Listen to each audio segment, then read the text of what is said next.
Good morning students. Today we are going to learn about chemical reactions and equations, which is a 10th grade subject science first chapter. In our day-to-day life, we see many changes around us. For example, milk gets converted into curd, and if we keep vegetables and fruits for some days, it gets spoiled. Iron gets rusted and we respire, right? We take oxygen gas and leave carbon dioxide. We prepare food.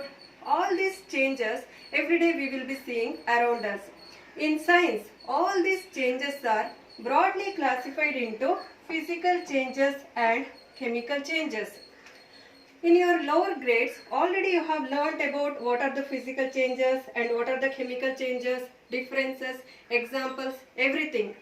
What is the major difference between physical change and chemical change? If there is no new substances formed during a change, then that is termed as physical change. It's very simple.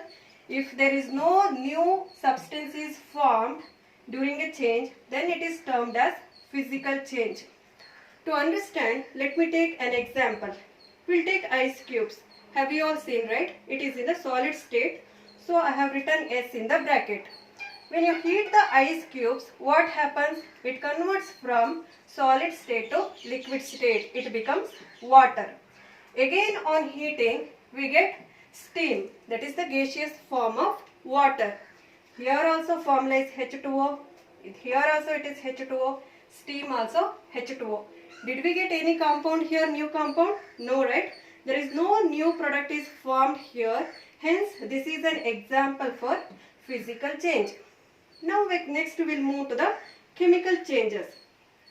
If new substance is formed during a change, then that is called chemical change, which is exactly opposite to physical change. If any new substance is formed during a change, then that is called chemical change. For example, very simple reaction I have taken here. When hydrogen gas reacts with oxygen gas at high temperature and pressure, we get a compound that is water. Is this a new compound? Yes. It is completely different from hydrogen and oxygen. We got a new product here or new substance here. That's why this change or this process is termed as chemical change. Now, what is the connection between these chemical reactions and chemical change? It is same. Whenever a substance undergoes chemical change, then we say that that substance is undergoing chemical reaction. There is no difference between chemical change and chemical reaction.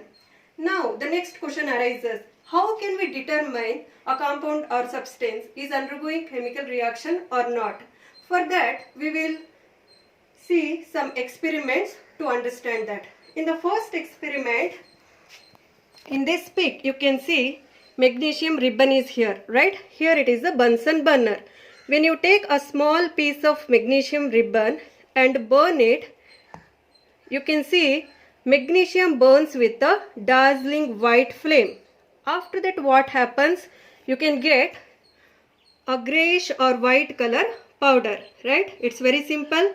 We take a small piece of magnesium ribbon and it burns with a dazzling white flame.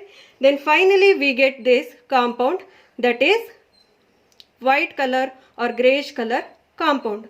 What happened here? Here what happens? Magnesium reacts with oxygen, right? When we are burning means that substance is reacting with oxygen and it gives MgO, that is magnesium oxide. In that picture what you have seen, that white color or grayish color powder is nothing but magnesium oxide. This is the first experiment, that is magnesium burning, that is reacting with oxygen. We get a grayish or white color powder, that is nothing but magnesium oxide. And we'll go to the second experiment or second activity. In this activity, in one test tube, I am taking lead nitrate solution. Lead nitrate solution, you can see there it is colorless, right? For this lead nitrate solution, I am going to add potassium iodide solution. You can see the formula Ki.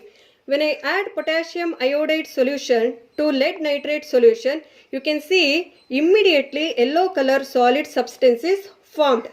Actually both are colorless. Lead nitrate is also colorless, potassium iodide also colorless. But when we mix lead nitrate and potassium iodide, immediately we get a yellow color solid substance. What is the reason for that? Come, we will see the reaction. When lead nitrate reacts with potassium iodide, which gives lead iodide plus potassium nitrate. Here what we are getting? Lead iodide. This is responsible for the yellow color of the solid substance. Now we will move to the third experiment. In the third experiment, we are taking a conical flask. You can see the picture. This is called conical flask. In this conical flask, I am taking some amount of zinc granules. Zinc granules are nothing but small pieces of zinc.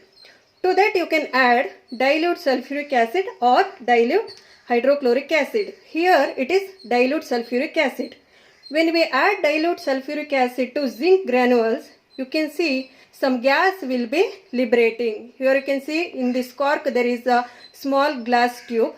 Through that some gas will be liberating. So what is happening here? Come, we will see the reaction. When zinc reacts with hydrochloric acid, here I have written dilute. When it reacts with dilute hydrochloric acid, the reaction takes place and we get zinc chloride, that is the dense Cl2, plus it is liberating hydrogen gas. The zinc is reacting with dilute HCl and it is liberating hydrogen gas. That gas is only liberating here from the conical flask. So in all these cases, what we observed, in the first case, magnesium ribbon converted into powder, right? Some grey color powder, that is nothing but magnesium oxide. In the second case, we took two colorless gases like lead nitrate and potassium iodide and we got some yellow color solid substance. In the third case, when dilute hydrochloric acid is added to zinc granules, we got some evolution of gas, that is hydrogen is liberated. From these three activities, we can conclude that some criteria is there to determine whether reaction has taken place or not. What are those? The first one is change in state. Change in state means from solid state to liquid state or from liquid state to gaseous state. Second one is change in color. Sometimes it may be from colorless to color or from color to colorless or from one color to another color. And the third one is evolution of gas. In the last case you have seen, right, hydrogen gas is liberated. So sometimes in some chemical reactions gas will be liberated. And the fourth one is change in temperature. There might be a change in temperature. So what happens in some reaction, the heat is absorbed or sometimes heat is liberated. When heat is absorbed, what happens? It gets heated. When heat is liberated, what happens? It gets cooled. So all these characteristics are chemical reactions. It may be change in state, change in color or change in temperature or evolution of gas. From this we can identify whether substance is undergoing a chemical reaction or not. Thank you, children.